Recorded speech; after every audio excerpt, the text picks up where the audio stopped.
안녕하십니까, 알림이 황희두입니다. 하루 사이에 정말 많은 소식들이 쏟아지고 있습니다. 역시나 간략하게 중요한 내용들만 전해드리려고 하는데요. 한동훈 측에서 입장이 나왔네요. 핵심은 인적 사항만 본 것 같다, 이런 얘기를 하고 있는 건데, 유시민 전 이사장 측에서 검찰에 계좌조회 확인서를 공개하자 저렇게 반박에 나선 겁니다. 한마디로 인적 사항만 확인하고 특정인의 거래 내역을 보는 계좌 추적은 아니다, 이런 식으로 주장을 하고 있는데, 글쎄요, 시민들은 이에 대해서 손바닥으로 하늘 가릴 수 없다, 그리고 핸드폰 비번 좀 까라, 지금 한동훈의 주장은 목욕탕 가서 세수만 했다는 거랑 뭐가 다르냐, 인적사항은 도대체 왜 본 거냐, 이런 지적이 나오고 있고요.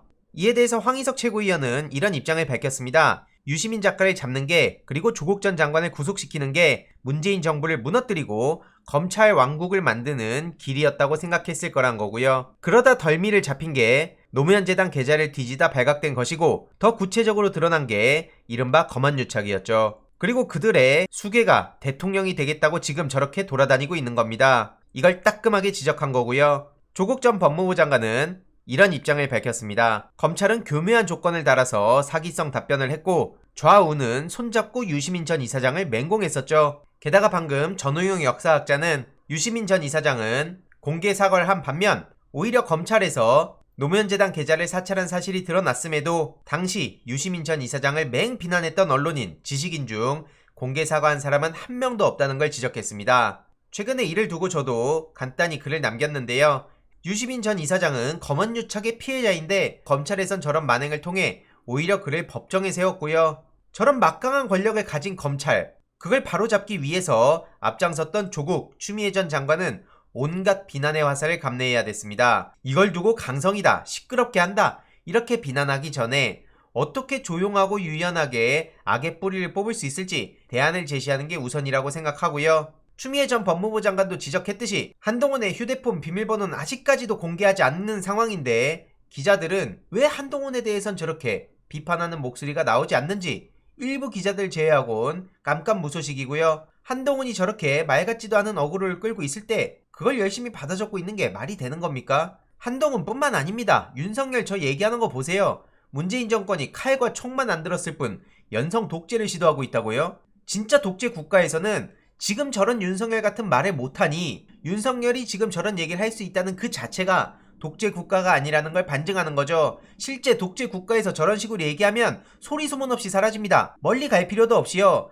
몇십 년 전 대한민국을 보세요. 당신들이 그렇게 좋아하고 찬양하는 박정희, 그때 어땠습니까? 전두환 정신 있기 때문에요. 그 전두환 때 어땠습니까? 저런 독재 얘기 함부로 할 수 있었습니까? 그 정신을 그대로 답습하겠다는 윤석열이 무슨 염치로 어디다가 감히 독재 얘기를 하는 건지 도저히 납득할 수가 없습니다. 다른 얘기들 볼 것도 없이 저렇게 공정과 상식을 강조하고 있다고 하는데, 본인의 존재 자체가 얼마나 불공정하고 얼마나 비상식적인지 있는 그대로 보여주는 거라고 생각합니다. 다른 얘기는 소개할 필요도 없다 생각하고요. 실제로 많은 시민들도 오히려 윤석열을 보니 문재인 대통령이 얼마나 좋은 대통령인지 새삼 알게 됐다, 헛소리를 저렇게 길게도 써놨다, 독재면 저런 식으로 쉽게 얘기할 수 있고 기자들이 저렇게 공작할 수 있겠냐, 이런 비판이 나오고 있고요. 거울이나 봐라, 이런 얘기까지 나올 정도죠. 해당 소식이 전해진 후 문재인 정부가 독재 또는 파시즘 정부라는 모 자칭 진보 인사의 황당 주장을 따라한다며 조국 전 장관이 비판을 했고요. 최민희 전 의원 또한 목소리를 높였습니다. 저런 식으로 막 던져도 무사할 수 있는 건 문재인 정부가 진성 민주정부이기 때문이란 거고요. 저렇게 윤석열이 찬양하던 전두환 같았으면 벌써 고문의 투옥을 넘어 어떻게 됐을지 모른다는 거죠. 틀린 말 하나 없습니다. 여기에 반박할 수 있는 사람 어디 있겠습니까?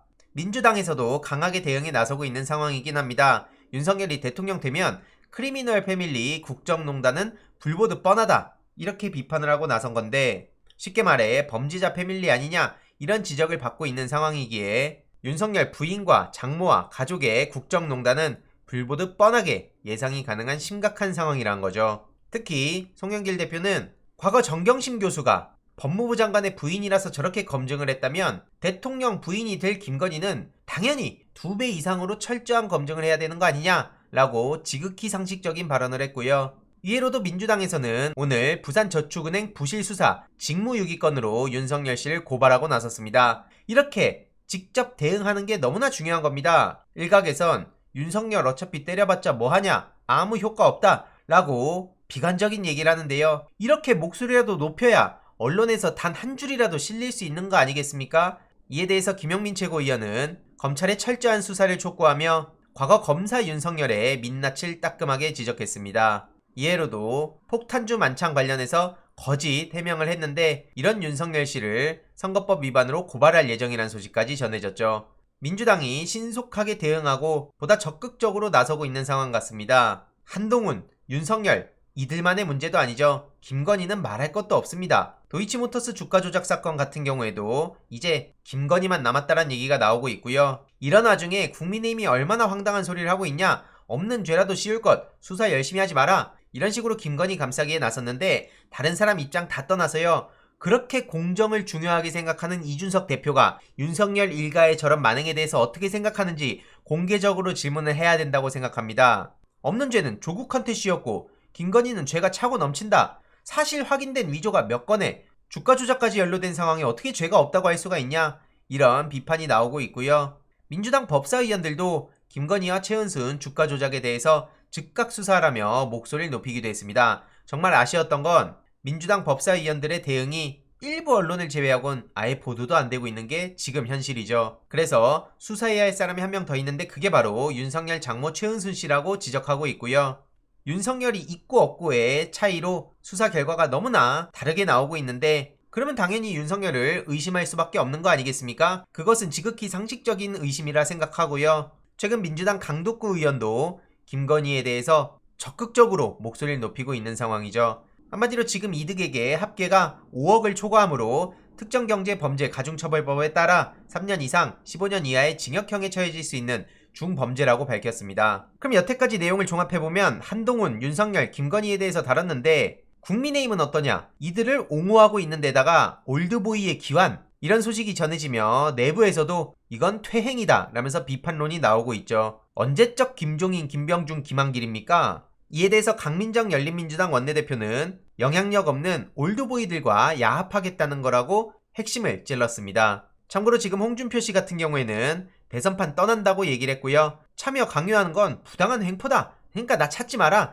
나 지금 청년들하고 할 거 많다. 뭐 이런 얘기를 하고 있는 겁니다. 황교안 씨 같은 경우엔 부정선거 방지 국민연합을 발족해서 뭐 대한민국을 지키겠다 이러고 있는데 열일하시고요. 빨리 윤석열 캠프에 들어가시길 바랍니다. 물론 저들을 비판만 한다고 이재명 후보를 찍는 건 아니기에 이재명 후보의 근황을 전하는 것도 무엇보다 중요합니다. 제 짧은 영상에서 모든 걸 다룰 수 없기에 핵심적인 내용들만 간략히 전하고 있는 건데 최근 후보 빼고 다 바꾼다. 한마디로 과감한 전략 변화와 조직 쇄신의 승부수를 던진 상황이죠. 그래서 오늘 메타버스를 타고 이번에는 대전, 그 유명한 지스타에도 직접 참여하신답니다. 대전에서 펼쳐지는 세계의 게임 대전도 프로게이머 출신으로서 너무나 기대되고요. 대전 청년 시민들과의 거리 만남도 저녁에 있다고 하니 생방송 꼭 시청 바랍니다. 그리고 내일은 충남 충북으로 넘어가실 예정이라고 하는데 이와 관련해서 계속해서 중요한 소식들 전해드리도록 하겠습니다. 이번 내용도 유익했다면 구독, 좋아요, 알림 설정,